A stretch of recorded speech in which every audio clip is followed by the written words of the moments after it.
And there are a couple things that are fundamental. So people experience this a lot doing business, communicating with an employee, with a potential partner. It's basically captured in two phrases, one from one side, one from the other side. And one side says, 那不是我的.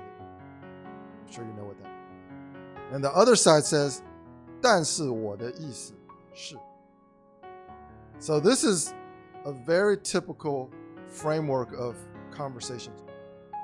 But one of the things that you'll realize, and you've been there long enough, is this type of conversation doesn't just happen between foreigners and Chinese people. It happens between and amongst Chinese people, especially if people are from different provinces, different regions of China. And I always try to help people when they have these difficulties in communication, especially in negotiations, to learn a couple, it's almost like ice-breaking phrases. So one is, and you can tell me if you've heard these before, one is 鸡同鸭讲. And the 鸡同鸭讲. And the other is 牛头不对马嘴. So this is basically, I remember early on in my experience when I was doing business in China, and we would have these communication difficulties, or two people would have communication difficulties, they would use these terms.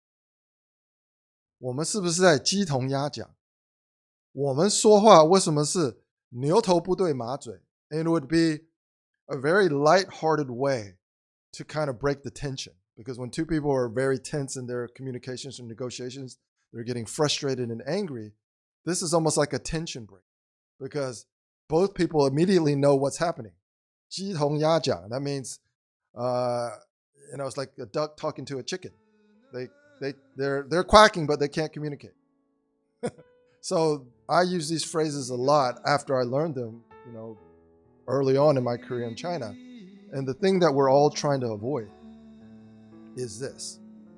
And you can tell me if you've heard this before. 恶性. It's basically a circular conversation. It's something that escalates.